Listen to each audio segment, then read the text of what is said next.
Une quinzaine de curieux se sont donné rendez-vous ce dimanche pour visiter le site d'un lotissement en construction un peu particulier, celui de l'éco-hameau d'Andral. Un éco-hameau, c'est un endroit où on vit ensemble tout en étant chez soi. On partage des choses, des idées déjà, et des outils communs, ce qui permet d'avoir une vie plus facile. Et puis à la campagne, eh bien, ça permet de faire du covoiturage. Il est prévu aussi de faire des jardins partagés, voilà, d'avoir une autoconsommation sur le terrain à terme.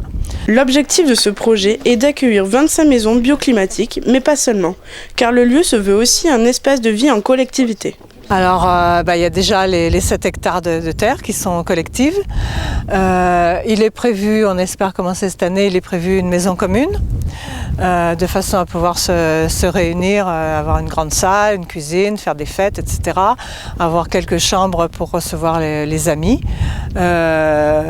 Des machines à laver communes aussi, des congélateurs, pour récupérer, pour garder les grosses récoltes qu'on fera. Porté à la base par un petit groupe de passionnés, le projet réunit désormais 39 adultes et une quinzaine d'enfants venus d'horizons différents.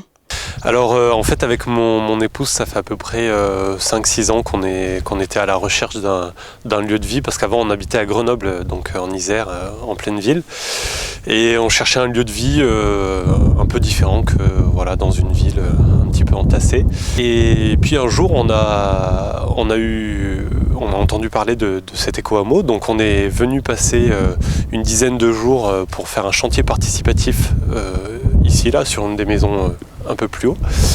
Et du coup, on a été vraiment enchantés, et donc on a commencé à s'y intéresser et on a fait le pas assez rapidement. Soucieux d'assurer le fonctionnement démocratique du lieu, les habitants ont su s'organiser efficacement, de manière à intégrer rapidement les nouveaux venus, permettant ainsi à chacun d'apporter sa touche personnelle.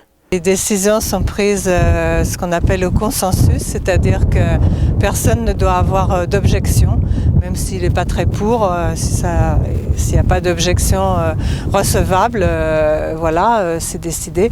Et donc, non, il n'y a pas de chef, c'est horizontal. D'accord.